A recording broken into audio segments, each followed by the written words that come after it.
모든 글은 저마다의 목적을 가지고 기록됩니다. 오경의 5번째 책인 신명기도 예외가 아닙니다.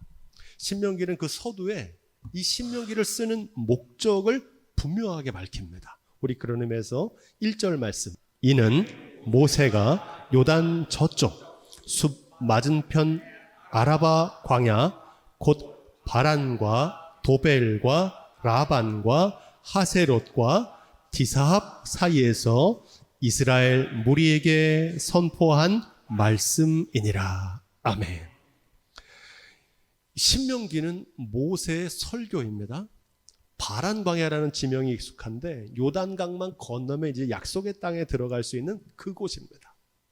그곳을 순회하면서 이 말씀을 전한 거예요. 이 신명기를 기록한 목적이 신명기라고 하는 이름에 잘 드러납니다. 우리가 보통 신명기 하면 어떻게 생각하냐면 신자가 새로울 신자라고 생각해요. 이게 새로운 말씀인가 보다 이렇게 생각하는데 신명기의 신은 거듭할 신자입니다. 그래서 신명기는 하나님의 명령을 거듭 되풀이해서 기록한 말씀이다, 이런 뜻입니다. 그러므로 신명기는 새로운 명령이 아니라 거듭된 명령입니다. 모세가 40년 전 출애굽 1세대에게 이미 전했던 하나님의 명령을 40년이 지나서 출애굽 2세대에게 거듭 되풀이해서 전하는 말씀이 신명기입니다. 왜 모세는 이미 전했던 하나님의 말씀을 또다시 반복해서 전해야 했을까요? 그 이유가 신명기의 주제이자 오늘 설교의 주제입니다. 신명기는 모세가 출애굽 2세대에게 한 총 5편의 설교입니다. 모세의 설교예요. 여러분, 모세의 설교를 직접 들을 수 있는 기회가 바로 이 신명기를 읽는 과정입니다. 자, 우리 그런 의미에서 신명기 1장 19절로 21절 말씀, 우리 하나님 여호와께서 우리에게 명하신 대로 우리가 호렙산에서 발행하여 너희의 본바 크고 두려운 광야를 지나 아모리 족속의 산지 길로 가데스 바네아에 이른 때에 내가 너희에게 이르기를 우리 하나님 여호와께서 우리에게 주신 아모리 족속의 산지에 너희가 이르렀나니 너희 하나님 여호와께서 이 땅을 너희 앞에 두셨은즉 너희 열조의 하나님 여호와께서 너희에게 이르신 대로 올라가서 얻으라. 두려워 말라, 주저하지 말라 한즉. 아멘. 모세는 40년 전 과거의 역사를 기억합니다. 그러면서 가데스 바네아에서 벌어졌던 약속의 땅을 코앞에 두고 회군했던 이유를 밝힙니다. 철저한 반성을 통해서 과거의 실수를 오늘 또 반복하지 않기 위해서입니다. 이걸 가리켜서 성경은 회개라고 부릅니다. 여러분, 컵에 깨끗한 물이 채워지려면 이전에 있었던 물이 버려져야 새 물을 채울 수 있는 것처럼 하나님의 말씀을 듣기 전에 먼저 회개를 촉구하십니다. 회개하는 깊이만큼 새롭게 될 수 있기 때문입니다. 이 지혜가 저와 여러분의 것이기를 주님의 이름으로 축복드립니다. 자, 우리 22절로 25절 모세의 설교를 계속 읽어볼까요? 너희가 다 내 앞으로 나와 말하기를 우리가 사람을 우리 앞서 보내어 우리를 위하여 그 땅을 정탐하고 어느 길로 올라가야 할 것과 어느 성읍으로 들어가야 할 것을 우리에게 회복해 하자 하기에 내가 그 말을 선히 여겨 너희 중에서 매 지파에 한 사람씩 12를 택하매 그들이 앞으로 가서 산지에 올라 에스골 골짜기에 이르러 그곳을 정탐하고 그 땅의 과실을 손에 가지고 우리에게로 돌아와서 우리에게 회보하여 이르되 우리의 하나님 여호와께서 우리에게 주시는 땅이 좋더라 하였느니라. 아멘. 약속의 땅으로 들어가라는 하나님의 명령을 받고 이스라엘 백성들이 제안을 합니다. 우리가 들어가긴 들어갈 텐데 먼저 거기 가서 정탐해 보자는 거죠. 모세는 그 의견을 수용하고 12명의 정탐꾼을 뽑아서 파견했습니다. 여러분, 주님의 일이라고 해서 사리 분별 없이 즉흥적으로 하는 것이 좋지 않습니다. 주님의 일도 신중하고 심사숙고해서 해야 되는 겁니다. 자칫하면 우리가 신앙을 맹신과 광신으로 오해할 수 있습니다. 여러분, 우리의 신앙은 감리교회는 특별히 4가지 기둥을 가지고 있는데 한번 따라 볼까요? 성경, 전통. 전통은 2000년 교회의 역사를 말합니다. 3번째가 중요해요. 이성, 그리고 체험입니다. 하나님이 주신 우리에게 이성을 가지고 또 우리가 삶에서 체험한 경험을 가지고 하나님을 믿는 믿음을 살아가는 거예요. 덮어놓고 믿는 게 아닙니다. 그런 의미에서 모세는 백성들의 의견을 좋게 받아들였어요. 문제는 그 다음입니다. 그들은 약속의 땅을 자세히 살펴보고 돌아와서 하나님이 우리에게 주시는 땅이 좋다고 여겼지만 그곳에 올라가기를 싫어했다는 거예요. 왜 그랬을까요? 예배당을 증축하는 건 좋은 일이지만 그 일을 내가 하는 건 싫다는 거예요. 26절로 28절에 그 이유가 기록됩니다. 그러나 너희가 올라가기를 즐겨 아니하고 너희 하나님 여호와의 명을 거역하여 장막 중에서 원망하여 이르기를 여호와께서 우리를 미워하시는 고로 아모리 족속의 손에 붙여 멸하시려고 우리를 애굽 땅에서 인도하여 내셨도다. 우리가 어디로 갈고 우리의 형제들이 우리로 낙심케 하여 말하기를 그 백성은 우리보다 장대하며 그 성읍은 크고 성곽은 하늘에 닿았으며 우리가 또 거기서 아낙 자손을 보았노라 하는도다 하기로. 아멘. 여호와의 명을 거역한 이유가 있습니다. 그걸 자세히 나열해요. 뭐라 그럽니까? 하나님이 우리를 미워하셔서 멸하라고 보내셨다는 거예요. 그 백성들이 우리보다 장대하다는 겁니다. 성읍은 크고 성곽은 높다는 거예요. 한마디로 환경이 어렵다는 거죠. 거인의 후손 아낙 자손도 있다는 겁니다. 그들 앞에 우리는 메뚜기 같다는 겁니다. 이런저런 핑계를 대고 있지만 진짜 이유는 하나입니다. 그 이유가 32절에 나와요. 이 일에 너희가 너희 하나님 여호와를 믿지 아니하였도다. 아멘. 많은 이유를 얘기했지만 이유는 하나입니다. 하나님을 믿지 않았던 거예요. 믿음이 없었던 겁니다. 여러분, 우리의 삶에 믿음이 필요한 이유가 있어요. 우리의 삶이 내 맘대로 되십니까? 내가 계획한 대로, 내 뜻대로, 내 힘으로 됩니까? 생명과 건강, 물질과 자녀, 여러분들이 원하는 대로, 바라는 대로 이루어지십니까? 그게 안 되는 게 인생이거든요. 이것을 알고 사는 것을 겸손이라 그러고요. 이 사실을 빨리 깨닫는 게 지혜입니다. 그리고 이 사실을 알고 살아가는 삶의 방식이 믿음이에요. 히브리서 11장 1절 말씀을 함께 읽어볼까요? 시작. 믿음은 바라는 것들의 실상이요 보이지 않는 것들의 증거니. 내가 다 알고 있고 내가 다 할 수 있어요. 거기에 믿음이 필요합니까? 필요 없습니까? 필요 없어요. 뭘 믿음이 필요해? 내가 그냥 하면 되지. 물이 내 가슴까지 찰 때는 수영 실력이 필요 없어요. 그냥 걷는 게 빠릅니다. 우리의 진짜 수영 실력은 언제 필요합니까? 물이 내 키를 넘을 때예요. 그때 수영 실력이 필요한 것처럼 우리의 믿음이 필요한 순간은 내 힘으로 해결할 수 없는 문제를 만났을 때입니다. 여러분, 인생에서 그런 일을 만날 때가 있습니까? 없습니까? 있잖아요. 그때 믿음을 사용하셔야 되는 거예요. 갈고 닦은 믿음을 그 순간에 사용하는 겁니다. 예수님께서는 의심하는 도마에게 보지 않고 믿는 믿음이 복되다고 말씀하셨어요. 하지만 저는 도마처럼 보고 믿는 믿음도 아주 귀하다고 생각합니다. 문제는 보고도 믿지 못하는 믿음이에요. 이런 믿음을 사도 야고보는 뭐라 그랬습니까? 죽은 믿음이라 그랬거든요.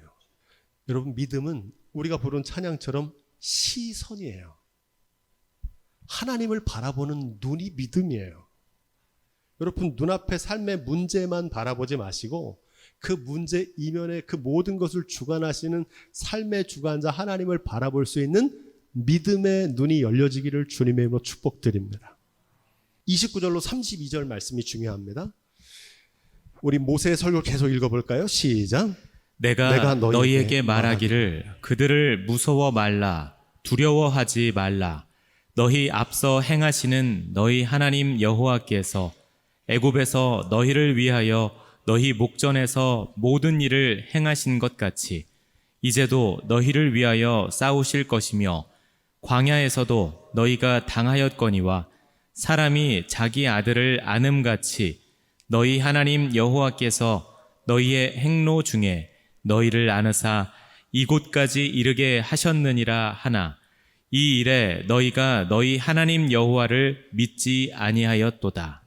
그는 너희 앞서 행하시며 장막 칠 곳을 찾으시고 밤에는 불로 낮에는 구름으로 너희의 행할 길을 지시하신 자니라. 아멘. 모세는 눈앞의 현실의 문제 앞에서 두려워하는 이스라엘 백성들에게 덮어놓고 믿으라고 말하지 않습니다. 믿음은 그런 게 아니에요. 모세는 믿음의 근거를 제시합니다. 구체적으로 제시해요. 뭐라고 얘기합니까? 그들을 무서워하지 말고 두려워하지 말라는 거예요. 너희에 앞서서 하나님이 행하고 계신다는 거예요. 애굽에서 너희를 위하여 모든 일을 행하신 그분께서 지금도 함께 하신다는 겁니다. 광야에서도 사람이 자기 아들을 안음같이 너희를 독수리의 날개로 안아서 여기까지 인도하신 그 하나님께서 너희를 인도하실 거라는 거예요. 밤에는 불로 낮에는 구름 기둥으로 인도하시는 그 하나님이 지금도 함께 하신다는 겁니다.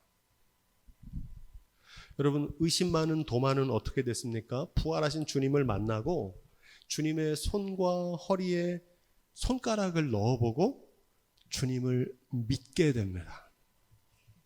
하지만 오늘 말씀에 나오는 이 출애굽 1세대는 애굽의 10가지 재앙을 다 봤어요. 바로에게서 구원하시는 6월절 구원을 체험했다고요. 홍해가 갈라져서 그 마른 땅을 건넌 사람들이에요. 하늘에서 내리는 만나도 먹고요, 메추라기도 먹은 사람들이에요. 반석을 쳐서 물을 내시는 그 물을 마셨어요. 근데도 하나님을 믿지 못하는 거예요. 이게 문제예요. 순종하지 않는 이유는요, 딱 하나입니다. 뭐 여러 가지 이유를 대잖아요. 다 핑계예요. 믿음이 없기 때문입니다.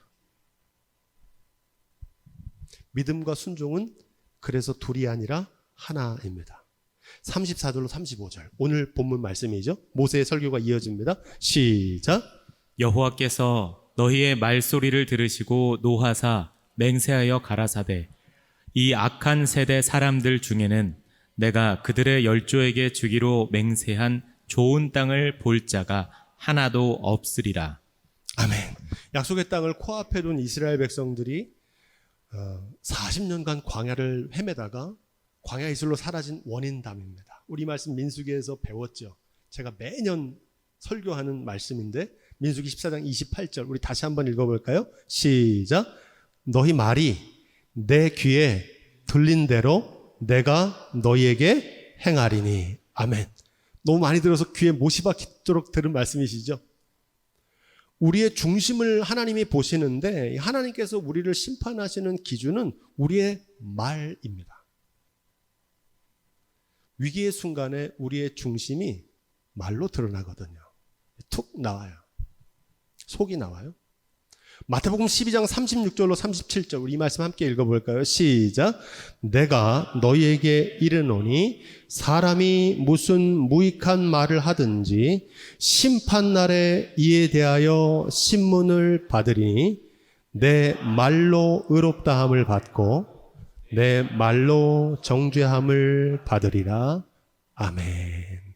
심판날에 뭘로 심판받아요? 여러분들이 한 말입니다. 위기의 순간에 한 말이 심판의 기준이 됩니다. 여러분 이렇게 기도하십시오. 주님, 위기의 순간에 무익한 말로 하나님을 대적하지 않게 하시고 믿음의 말을 하게 하옵소서. 꼭 이렇게 실천하십시오.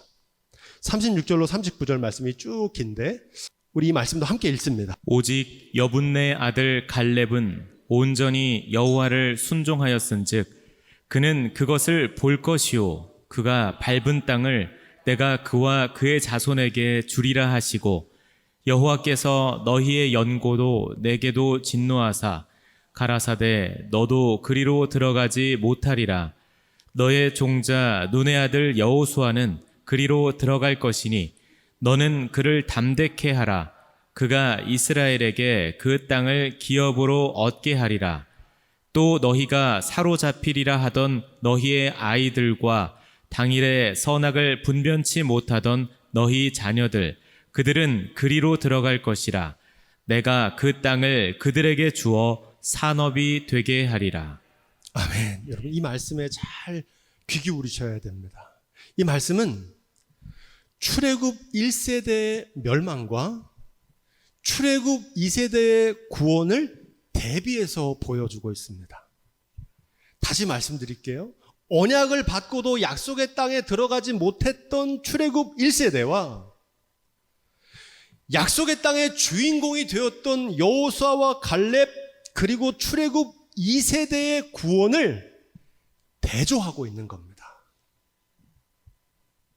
노아의 방주 생각해 보시면 돼요. 어제 여기 뒤에 사시는 할아버지가 오셔가지고 현대 아파트 사시는데 우리 뭐 지어지는 거냐 그러면서 꼭 언덕 위에 방주가 세워지는 것 같아요. 방주가. 길거리에서 보면 진짜 방주 같아요. 노아의 방주를 통해서 우리가 배웠지요. 심판과 구원의 양면성. 기억하십니까? 대홍수가 내릴 때 땅만 보고 살던 인생들은 그날이 어떤 날이었어요? 심판의 날이었죠. 하지만 말씀대로 준행했던 노아와 그의 가족들은 그날이 어떤 날입니까? 구원의 날이었어요. 이게 심판과 구원의 양면성입니다. 출애굽 1세대와 출애굽 2세대 사이의 운명을 가른 것은 무엇일까요? 신명기의 주제입니다. 하나님을 경외하는 믿음으로 말씀대로 준행했는지 여부에 달려 있다는 겁니다. 한마디로 믿음의 순종이죠. 이 모세의 신명기의 설교는 비스가산과 느보산에서 한 모세의 설교인데요. 이 설교는 예수님께서 산에서 한 설교와 일맥상통합니다. 이 설교를 산상수훈이라 그러거든요. 내용이 같아요. 산상수훈의 결론은 이렇게 되어 있습니다. 하나님의 심판대 앞에서 서는 날, 우리 인생을 마치고 주님 앞에 서는 날이 있잖아요. 그날에 우리를 심판하는 기준이 뭐라 그럽니까? 입술로 주여 주여 했는지가 아니라 말씀대로 다 준행했는지를 판가름하시는 줄로 믿습니다. 그 이야기를 하고 있는 거예요. 여러분 마태복음에 나오는 이 예수님의 산상수훈의 설교의 결론을 함께 한번 읽어봤으면 좋겠어요. 마태복음 7장 24절로 27절입니다. 시작.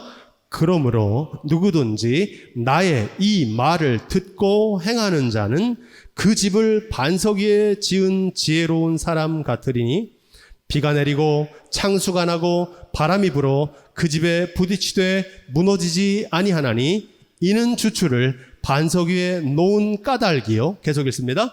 나의 이 말을 듣고 행하지 아니하는 자는 그 집을 모래 위에 지은 어리석은 사람 같으니 비가 내리고 창수가 나고 바람이 불어 그 집에 부딪힘에 무너져 그 무너짐이 심하니라. 아멘. 이 말씀에 주목할 점은 모래 위에 집을 지은 사람도 집을 지은 사람이고요. 반석 위에 집을 지은 사람도 집을 지은 사람이에요. 집을 안 지은 게 아닙니다. 둘 다 집을 지었어요. 차이는 뭡니까? 말씀을 듣기만 했는지 아니면 들은 말씀대로 준행했는지 여부에 달려 있다는 거야. 인생에서 만나는 비가 오고 창수가 나는 삶에서 나는 위기거든요. 똑같은 돌뿌리지만 그 돌뿌리에 걸려 넘어지면 그 돌이 걸림돌이 되고요. 어떤 사람에게는 디딤돌이 되는 줄로 믿습니다. 그걸 바꾸는 능력이 믿음의 순종이에요. 신명기가 오늘 강릉 예향교회에 주는 아주 특별한 의미가 있습니다. 우리는 지금 언약으로 주신 땅에 예배당을 증축하고 있습니다. 이 일은 과거의 실패를 딛고 다시 도전하는 두 번째 기회예요. 또한 하나님께서 우리에게 주는 언약의 최종 완성입니다. 지금 우리는 80대의 여호수아와 갈렙처럼 출애굽 1세대에 해당하는 분들도 소수 계시지만 대부분은 그 일을 경험하지 못했던 출애굽 2세대예요. 뭐가 옳은지 그른지 그때는 알지 못했던 사람들이 지금 이 사명을 맡고 있는 출애굽 2세대입니다. 우리는 지금 비가 오고 창수가 나는 날을 통과하고 있습니다. 중동 전쟁으로 유가가 상승하고요. 원자재가 폭등합니다. 건축 자재가 다 올랐어요. 금리는 인상되고요. 대출을 조이는 대출 규제가 심각합니다. 경제 위기로 불안과 두려움의 연속입니다. 왜 하필이면 하나님께서 지금 이토록 어려운 때 이 길로 우리를 인도하셨을까요? 하나님이 우리를 미워해서 망하게 하시려는 게 아닙니다. 하나님 백성들을 어떻게 하셨어요? 사랑하신 거거든요. 할렐루야. 이 길은 멸망의 길이 아니라 축복과 구원의 길인 줄로 믿습니다. 어떻게 이 일을 감당할 수 있을까요? 여기까지 인도하신 하나님의 은혜를 기억하시면 됩니다. 여러분, 우리 교회는 여기까지 하나님의 놀라운 권능으로 왔어요.